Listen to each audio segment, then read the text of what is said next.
Hello दोस्तों, बहुत बहुत स्वागत है आपका अपने यूट्यूब चैनल दी न्यूरॉन एकेडमी। अगर आप नए हो तो चैनल को सब्सक्राइब करें। यहाँ पे हम हेल्थ से संबंधित, मेडिसिन से संबंधित आपको जानकारी प्रोवाइड कराते हैं। लेकिन जो आज का हमारा वीडियो है वो थोड़ा सा अलग है।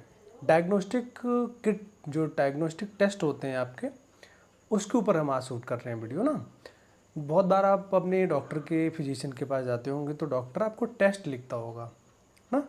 कभी अल्ट्रासाउंड लिखता है, तो बहुत सारे आपको टेस्ट लिखे जाते हैं। लाइक यूरिन टेस्ट लिख दिया डॉक्टर ने, आपका ब्लड टेस्ट लिख दिया, या फिर स्पुटम टेस्ट लिख दिया। वजाइनल जो फ्लूइड होता है उसके लिए कोई कल्चर टेस्ट कराना है, आपका एक्सरे कराना है, या फिर आपका यूएसजी कराना है, सोनोग्राफी कराना है। मतलब बहुत सारे नंबर ऑफ टेस्ट होते हैं जिससे हम ये आइडेंटिफाई करते हैं कि हमारे पर्टिकुलर बॉडी में क्या प्रॉब्लम्स आ रही है। अल्टीमेटली जितने भी डायग्नोस्टिक टेस्ट होते हैं हमारे, उनका पर्पज़ ये होता है कि हम कितने बेटर तरीके से उस बीमारी को समझ पाएंगे। अल्टीमेटली जितना अच्छा उसका डायग्नोसिस होगा उतना अच्छा उसका ट्रीटमेंट होगा, क्योंकि पहले हम डायग्नोसिस करेंगे, डिजीज़ को आइडेंटिफाई करेंगे, उसके बाद दवाई खाएंगे। पहले दवाई नहीं खाते हैं, पहले हम डिजीज़ को आइडेंटिफाई करते हैं by the help of diagnostic tool. ठीक है, तो जो आज का टेस्ट है हमारा वो है CRP। बहुत बार आपको सुनने को मिलता होगा, डॉक्टर लिखता होगा प्रिस्क्रिप्शन पे कि भाई CRP करा लो। CRP का जो फुल फॉर्म है इसका है सी रिएक्टिव प्रोटीन। ये एक तरह का क्या है, प्रोटीन है। हमारी बॉडी में इसका बहुत महत्व है, बहुत अच्छा इंपॉर्टेंस है। लेकिन अगर इसकी मात्रा आपकी बॉडी में बढ़ने लगे, इसका कंसंट्रेशन बढ़ने लगे, तो CRP आपकी बॉडी में इन्फ्लामेशन, सूजन या फिर स्वेलिंग को इंड्यूस करने लगता है, स्वेलिंग को बढ़ाने लगता है। जो सी रिएक्टिव प्रोटीन होता है, या फिर हम बोलें CRP, वो एक्चुअली आपके लीवर में सिंथेसिस होती है उसकी। ठीक है, एक बायोकेमिकल मॉलिक्यूल है और ये आपके लीवर में बनता है। ठीक है, एक पेंटामरिक प्रोटीन होता है, रिंग लाइक स्ट्रक्चर होता है, पेंटामरिक प्रोटीन होता है, जो आपके कहाँ सिंथेसिस होता है, ये लीवर में बनता है। अब भाई डॉक्टर ने बोला कि आपको CRP कराना है, और पेशेंट बोल रहा है कि भैया हमें पेट में जलन पड़ रही है और हेड बर्न हो रहा है, या फिर आपकी वॉमिटिंग जब आप कर रहे हैं तो उससे ब्लड आ रहा है। तो फिजिशियन ने ये प्रिडिक्शन कर लिया, भाई CRP आपका बढ़ा हुआ है, लेकिन कहाँ बढ़ा हुआ है, GIT रीजन में आपका हो सकता है थोड़ा सा इंक्रीज एलिवेशन हो गया है उसका। तो ये पता लग गया हमें। अगर पेशेंट के लक्षण नहीं है तो फिर बहुत डिफिकल्ट होता है हमें ये पता करना कि बॉडी में स्वेलिंग कहाँ पे आ रही है, इन्फ्लेमेशन कहाँ पे आ रही है। अब बहुत सारी ऐसी बीमारी होती हैं जिनमें CRP कराना बहुत एसेंशियल होता है, क्रूशियल होता है। अब कौन सी बीमारी ऐसी होंगी? ऐसी बीमारी होंगी जिनमें इन्फ्लामेशन या फिर स्वेलिंग, सूजन एक मेजर फैक्टर माना जाता है। मतलब उस बीमारी में आपकी बॉडी में स्वेलिंग, इन्फ्लामेशन एक प्राइमरी फैक्टर होता है। मतलब सबसे पहले आपके बॉडी में इन्फ्लामेशन बढ़ेगी। तो ऐसी बीमारियों की बहुत सारी लिस्ट है। तो उस कंडीशन में जो CRP होता है वो एसेंशियल कराया जाता है। अब हम डिस्कस करें कि CRP हमें कौन कौन सी बीमारी में कराना चाहिए। जैसे कि मैंने आपको बताया कि ऐसी बीमारियां जिनमें आपके इन्फ्लामेशन बढ़ जाता है, स्वेलिंग बढ़ जाती है। लाइक आपकी बॉडी में जब अर्थराइटिस की दिक्कत होती है, लाइक ऑस्टियोआर्थराइटिस, रोमेटिक अर्थराइटिस, या फिर जुवेनाइल आइडियोपैथिक अर्थराइटिस, किसी भी तरह की अर्थराइटिस है, तो उस कंडीशन में एसेंशियल हो जाता है कि CRP को कराया जाए। कार्डियोवैस्कुलर में लाइक आपका मायोकार्डियल इन्फेक्शन हो गया है, बहुत ज़्यादा आपका BP राइज हो रहा है ना, सीवियर राइज हो रहा है, फिर स्ट्रोक आने वाला है, आपका कार्डियक फेलियर की दिक्कत है ना। तो ऐसी बहुत सारी बीमारियाँ होती हैं कार्डियोवैस्कुलर में जिसमें एसेंशियल होता है। फिर ब्रेन में कोई ऐसी बीमारी लाइक मेनिंजाइटिस का केस है जिसमें बहुत ज़्यादा सूजन का फैक्टर रहता है, इन्फ्लेमेशन का फैक्टर रहता है। तो उस कंडीशन में हम CRP को बहुत ज़्यादा इंपॉर्टेंस हो जाता है कि CRP को हम एक बार चेक कराएं, उससे हमें पता लगे कि हमारे बॉडी में चल रहा है। या किसी की GIT सिस्टम में IBS की दिक्कत हो गई, पेप्टिक अल्सर बहुत लंबे टाइम से है उन्हें, बॉडी में सेप्सिस हो गई, कैंसर की प्रॉब्लम है, क्रोनिक सिचुएशन में, क्रोनिक बीमारियों में हम CRP को बहुत ज़्यादा इंपॉर्टेंस देते हैं कि CRP से हमें पता लगे कि बहुत ज़्यादा स्वेलिंग है या फिर कम स्वेलिंग है। क्योंकि बॉडी में अगर इन्फ्लामेशन बहुत ज़्यादा है, स्वेलिंग बहुत ज़्यादा है, तो रिस्क का जो चांस है बहुत ज़्यादा हो जाता है। अब भाई बात करें कि क्या इस टेस्ट को कराने के लिए हमें कोई प्रिकॉशन रखना पड़ता है?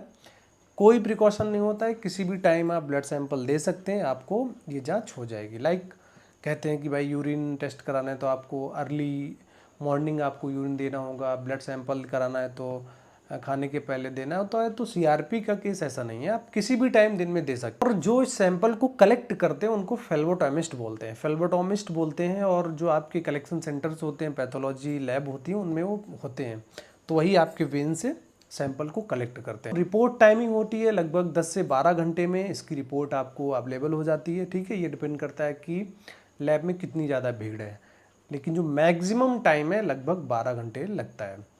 अगर लैब में आपका भीड़ कम है तो लैब में सैंपल डालते हैं और तुरंत आपका रिपोर्ट निकाल के दे देते हैं। बात करें पूरे इंडिया में जो सीआरपी का प्राइस है वो कितना है, हर लैब का, हर सिटी का, हर स्टेट का जो प्राइस है वो थोड़ा सा वेरी करता है, चेंज रहता है।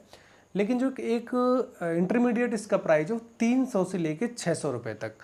लाइक आपका अपोलो डायग्नोस्टिक लैब है, रेड क्लिफ है, लाल पैथोलॉजी है, पाथ काइंड है, ठीक है, और टाटा 1mg है। मतलब आपको अपनी लैब को, अपनी जांच को वहाँ परफॉर्म कराना है जहाँ पे NABL का एक्रीडिएशन हो, NABL सर्टिफिकेशन हो लैब के पास, वहीं पे आपको जांच करानी है अपनी। लोकल लैब्स के पास यहाँ पे ना कोई रेडियोलॉजिस्ट है, ना कोई पैथोलॉजिस्ट है, ना ही कोई सर्टिफिकेशन है, उनके पास आप कभी भी जांच ना कराएं, क्योंकि उस जांच का कोई इम्पोर्टेंस नहीं होता है, फिजिशियन नहीं मानते हैं, और जो आपका पैसा होता है वो भी वेस्ट चला जाता है। तो हमेशा ट्राई करिए कि लैब जहाँ पे आप परफॉर्म करा रहे हो वहाँ पे इंस्ट्रूमेंट रखे हों, रेडियोलॉजिस्ट हो या फिर पैथोलॉजिस्ट हो, और उस लैब का जो सर्टिफिकेशन है वो NABL एसेंशियल है, NABL एक्रीडिएशन होना ही चाहिए, उसी लैब में आपको परफॉर्म करा। इस सीआरपी को परफॉर्म करने के लिए कुछ मेथड होते हैं जिनकी सहायता से हम परफॉर्म करते हैं। लाइक आपका नेफ्लोमेट्री करके एक प्रोसेस होता है, मेथड होता है, उसकी सहायता से हम परफॉर्म करते हैं। या फिर एक होता है इम्यूनो एसे करके। अगर आप फार्मास्यूटिकल एनालिसिस या फिर एनालिसिस सब्जेक्ट से बिलोंग करते हैं तो आपको बहुत आसानी से समझ में आ जाएगा। अदरवाइज आपको केवल नाम याद रखने हैं, लाइक इम्यूनो एसे या फिर नेफ्लोमेट्री। इसके अलावा एक होता है HSCRP। HS का मतलब होता है high sensitivity C reactive protein. बहुत अच्छा, देखो है ये सीआरपी ही, लेकिन इसको परफॉर्म करने के लिए जो हमें मेथड यूज करना पड़ता है वो करना पड़ता है ELISA। का मतलब होता है एंजाइम लिंक्ड इम्यूनोसॉर्बेंट एसे। ये स्पेशल मेथड होता है फॉर दी परफॉर्मिंग HSCRP। और हमेशा आपको ये भी याद रखना है कि जब भी सीआरपी को परफॉर्म कराएं तो जो आपका सैंपल कलेक्शन होगा ओनली ब्लड होगा, क्योंकि मैंने आपको बताया सीआरपी की जो बायोसिंथेसिस है वो लीवर में हो रही है, सबसे अच्छा कंसंट्रेशन आपका सिस्टमिक सर्कुलेशन या फिर ब्लड में मिलेगा। तो इसलिए हम ब्लड सैंपल को ही देते हैं, जो फ्लेबोटोमिस्ट इसको कलेक्ट करते हैं। अब भाई सबसे इम्पॉर्टेंट फैक्टर है इंटरप्रिटेशन ऑफ टेस्ट। इंटरप्रिटेशन मतलब जो आपको रिपोर्ट मिलती है उसको हम कैसे पता करें। ये पता करना एक फिजिशियन, एक अच्छे डॉक्टर का काम है, ठीक है। थोड़ा सा आप प्रिडिक्ट कर सकते हैं, थोड़ा आपको अवेयर होनी चाहिए, लेकिन हम ये आपसे नहीं कह रहे हैं कि आप अपने मन से सीआरपी करा लीजिए और रिपोर्ट भी पढ़ लीजिए, ये बिल्कुल गलत है। ये काम केवल फिजिशियन और डॉक्टर का होता है, तो उन्हीं को करने। अब बात करते हैं इसकी रिपोर्ट की। देखो एज आइडियल जो रेफरेंसेस माने जाते हैं, रेफरेंस वैल्यू मानी जाती है।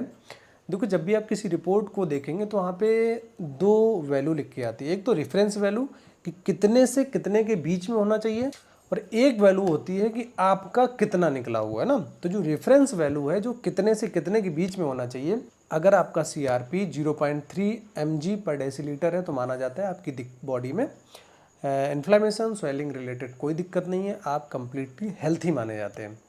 अगर यही कंसंट्रेशन मान लो आपका 1 mg डेसीलीटर से 10 mg पर डेसीलीटर हो गया, तो माना जाता है कि बॉडी में थोड़ी बहुत दिक्कत है, थोड़ी बहुत सूजन है, हो सकता है वो अपने आप नेचुरल तरीके से हील हो जाए, फिर कोई एंटी इन्फ्लेमेटरी लगा दिए तो वो ख़त्म हो जाए। लेकिन ये डिजीज स्टेट नहीं मानते हैं, बहुत प्राइमरी चीज़ होती है ये। लेकिन अगर यही वैल्यू आपकी मोर देन 10 mg पर डेसीलीटर से ज़्यादा हो रही है तो हम मॉडरेट कंडीशन मानते हैं इन्फ्लेमेशन की। मीन्स कोई ऐसी बीमारी है जो अभी इनिशियल फेज़ में है, ग्रोइंग फेज़ में है, जो आपके बॉडी में इन्फ्लेमेशन को स्टेबल कर रहा है। कहीं ना कहीं आपके बॉडी में सूजन बढ़ रही है, फिर इन्फ्लेमेशन धीरे धीरे प्रोड्यूस हो रही है।